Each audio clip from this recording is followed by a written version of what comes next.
line.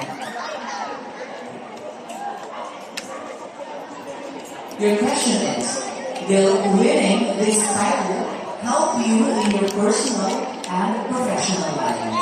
Yes, because it's gained more confidence and more experience, and it shows bigger responsibilities. And I think Let's pick one circle from the buildings which corresponds to a question, and you have to pick number 5. What will you sacrifice to be successful? I will sacrifice myself, my time, my efforts, and not because for me, but because for my family, because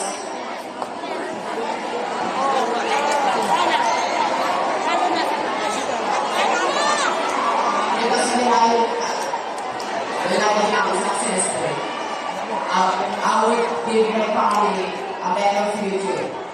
I want to see them be happy in their life. And now, thank you.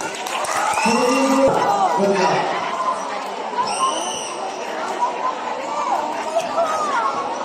Christian has picked question number 2. Here is the question. How will you use your title to benefit others if you win tonight? Again, how will you use your title to benefit others if you win tonight?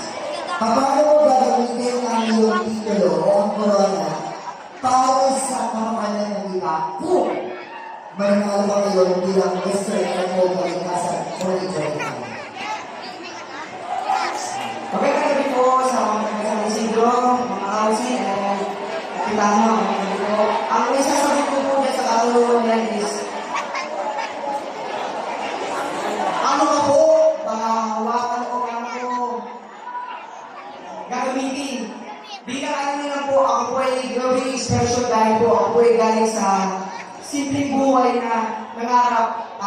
Kung ko po ay mananalo dito is, tutulungan ko rin po yung mga kapwa kabataan na kung ano po ba ang tamang way para sa aking buhay. At magandang po, salamat po. To question, and your question is question number 4. How will you define success? Maraming salamat din po sa mga.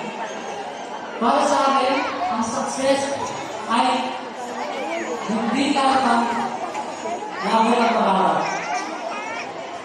Para sa akin,